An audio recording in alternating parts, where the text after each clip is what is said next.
Hello and welcome to this Spring Boot and Java server sent events tutorial. For this, what we're going to do is we are going to create this thing we see right here, this little app, and what it's doing is it's just posting random points in the UK, and you can see in the console down here that we have a whole load of latitude and longitude points that are just being constantly posted. If you look at the network tab, we're not actually getting any new network requests or anything like that. We have this one stream that's going off wherever that's gone. So we can have a look for that. We've got this stream that is just perpetually existing. It's not there's not like new events coming up all the time like you would see if you were polling for things. So we're not seeing new streams. It's just one stream. We're getting all the data from there. So we're going to create that. The first thing to do is to go to the link in the description and download the start point of this tutorial, because I've already created a Spring Boot project with the dependencies we need. So the dependencies we need are ThymeLeaf. You don't actually need that, but in order to keep the static files within the project, so this is like a whole single project that has everything, you need that. And we also need Spring Starter WebFlux, and that's about it. So that's what we're going to be using. Download the stuff in the description and we'll get started. So let's get started. If you've downloaded everything, you should be able to open the project and you should see a POM that looks something like this.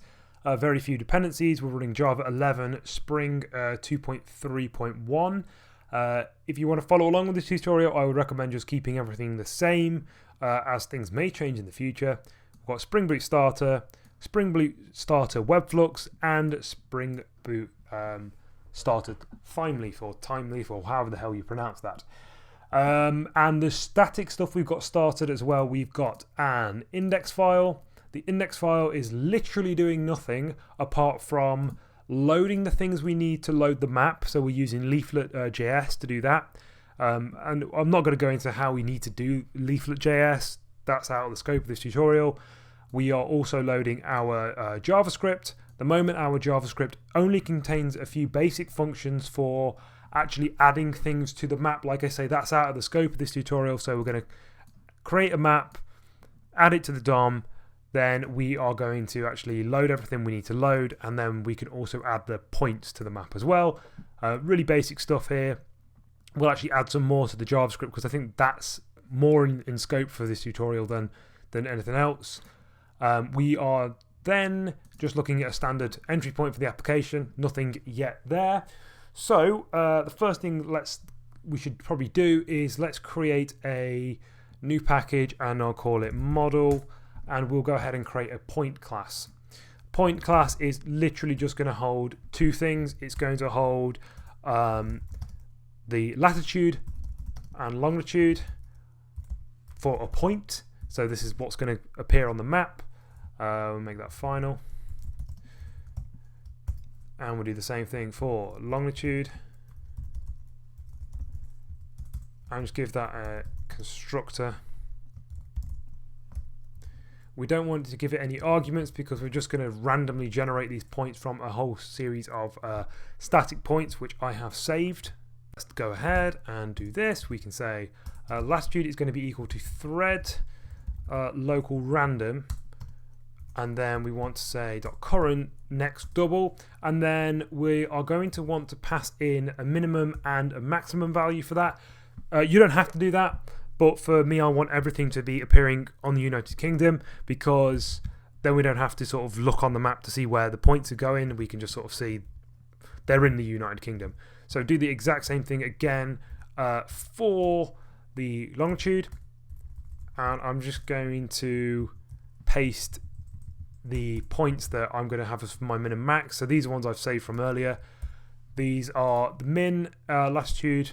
This is basically just going to draw a rectangle around the United Kingdom, and that all the points are going to be somewhere within here. So we can just do min lat, max lat, and then min long and max long as well. And the last thing we want to do for this one is we want to make it negative, so we can do -1. and that will make that lovely and negative for us. The thing we need to do is set the visibility for this so that we can deserialize this. So that is what is it, auto detect? Yes, it's auto detect, and then field visibility is going to be equal to JSON auto detect visibility any. That's the one. That's just going to allow this to be deserialized. Nothing really to worry about there.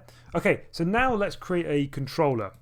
So we can create a new package and we can call it web. And then we'll call this one, just call it controller, or maybe stream controller or something like that. This is going to be an @REST controller. And then we want to have a get mapping. The get mapping is going to be /stream. This is what we're going to put in the JavaScript. You could change that, but you've also got to change it in the JavaScript, to just be aware of that. And then we want to say what this will produce. So this will produce media type.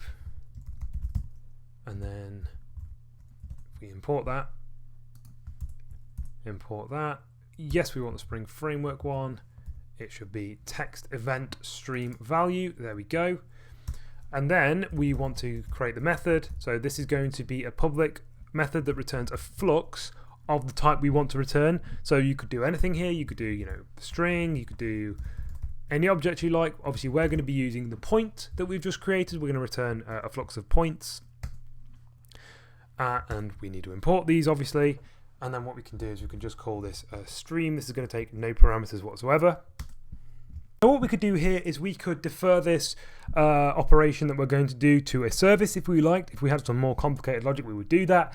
But because this is going to be really simple, we don't actually need to do that. So I'm just going to keep this in the controller, and I've realized we need to quickly refactor this because I have named this completely wrong. I'll put an extra L in there, and I should take that L out there, and that should be fine. So what we're going to do here is we're going to say return flux.interval, and then we're going to pass in a duration. So flux.interval takes a duration. We want to say of milliseconds. We don't actually have to say milliseconds. We could say seconds, we could say minutes, you could say whatever floats your goats.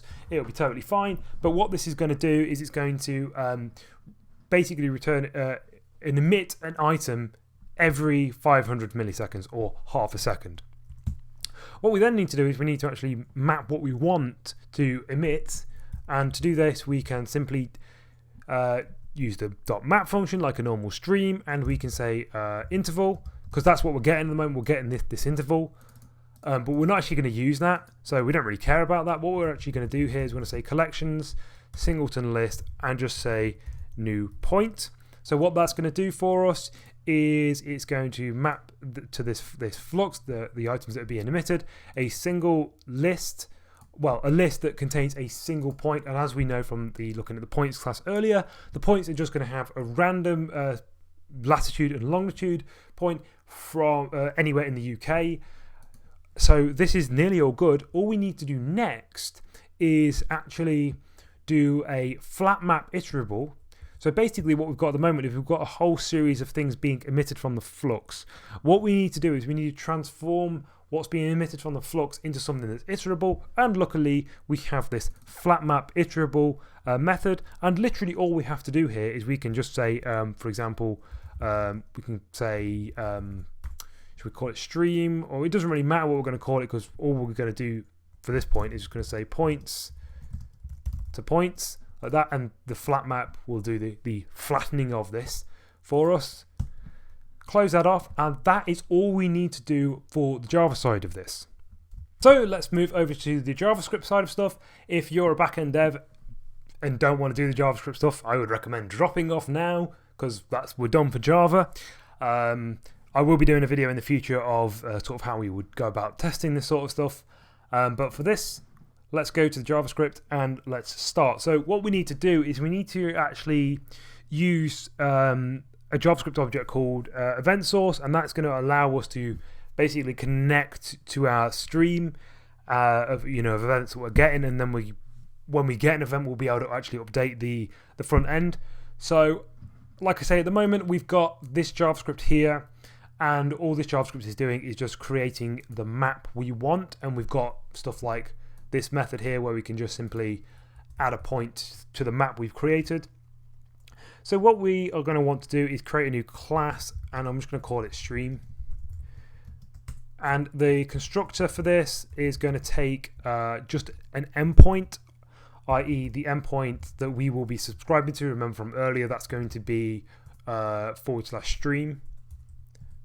So we'll just say this dot endpoint equals to endpoint, like that. We also want to have a field called source or something like that. Yeah, source should be fine. We'll call it source. And then we want to create a method on here, and we'll call it something like init, like this. And what's going to happen in here is we're going to have a new event source, and we will have that.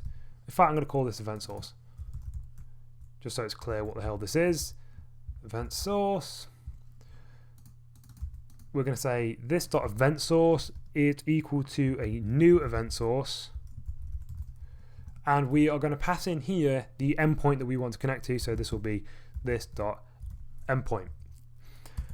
Once we've done this, we want to add an event listener, something that's going to actually do stuff for us. So let's define a handle event method function that we want to use. So we can say const handle event. This is going to take an event,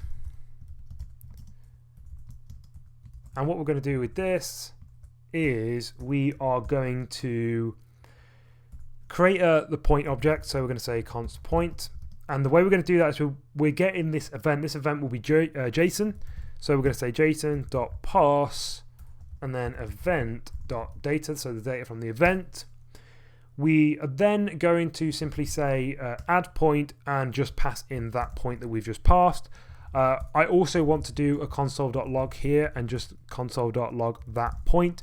Reason being is then we'll be able to actually watch the console and see the points coming through, just so that we can sort of see what's happening. The next thing we are going to need to do, like I say, is actually add that listener. So we need to say event source add event listener, and we were listening for messages, and then we just simply pass in that function we just created, the handle event function. If there's something going wrong here when we create this, we want to have an on error, and all we want to do if there is an error is maybe log to the console that there's an error, and then we want to just close the stream that we've just created, the event stream event source we've created. So we need to say event source will be, sorry, not event source on error, and we can do, whoops, we can do this as a little function.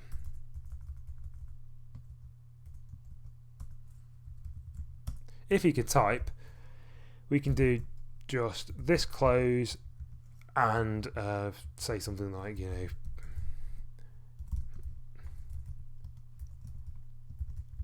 error occurred. Okay, cool. That was some horrendous typing right there, but oh well. Okay, so we've got an init function. We also want to have a close function. The reason we'd want to have a close function is because we might want to close this stream down if we were to do something else in the window. So that's just something we can use, and to do that we can just say sort of like end, or with terminate, something like that. We could just say this dot event source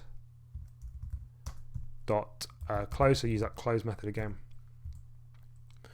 like that, and that should be over there. That is all we need to do for the class. So the stuff we then need to do is we basically need to get this to load. So at the moment nothing's actually happening. When we load this JavaScript file, nothing will happen. So what we need to do is we need to do something like we can do this down at the bottom. We can say const stream is equal to a new stream, and we'll pass in that endpoint, which will be /stream. From there, we want to have a window on load method, and this is just going to be a standard window on load method. So when we actually load the browser window, what do we want to do? Well, this is what we want to do. We want to firstly add the map, that's just how I've written this bit. So we need to actually add the map because that's going to add it to the DOM. So what that does here is it creates the element, does that, adds it to the body, and does all that sort of stuff for us. And then that calls the create map function for us. So we add the map. Then we want to call our stream, and we can just say stream.start. The reason we're not creating the stream here is because we also want to be able to terminate it if we want to get rid of everything. So we can do window on before unload. I think that's the right function. This might go wrong, as they usually do in my videos, so we might have to come and look at this.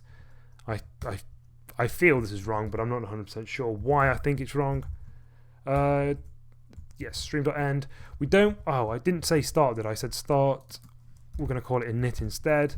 Okay, so what's going to happen here is when the JavaScript loads, so when we load the index HTML file, timeleaf, whatever it's called, is going to handle all that for us. So when we actually load the application, which is going to load by default on localhost 8080, we are going to load the index. The index is going to load the JavaScript. The JavaScript is going to create a new stream. Then when the window loads, we're going to add a map. We're going to start the stream, do all the start listing for it, so when things start getting posted. In the meantime, what will have been happening is in the controller, we will have been starting to send events, because obviously the JavaScript will have started calling this stream endpoint. So that's what's going to happen. Then the points are going to start getting added to the map via this handle event function. So hopefully that makes all the data flow clear. We're going to start running this now. It's just doing some compilation. So let's have a look at the Chrome window. So when this is all nice and loaded up, looks like it's loaded for us. That's the one we had earlier. Okay, so let's look, and it's working. And I can't believe it worked first time, because anyone who's seen my videos knows they don't work first time. But we can have a look at the console here, and what we can see is we can see all these points that are being added, and you can just see them being added to the stream like that. So we're just getting a constant series of these. We're not having to reload anything. The front end is really just reacting to the events that are being sent from the server, the back end, and voila, we have all the points being added to the map. So hopefully we enjoyed that tutorial. If you did, leave a like and a comment and all that sort of good stuff. Subscribe for more. Like I say, I'm going to do a video on how we actually go about doing the testing for that. So that's more of a back end thing if you're interested. So that'll be coming up in the future. Well, it can't be coming up in the past, can it? But anyway, yes. So ta-ta for now.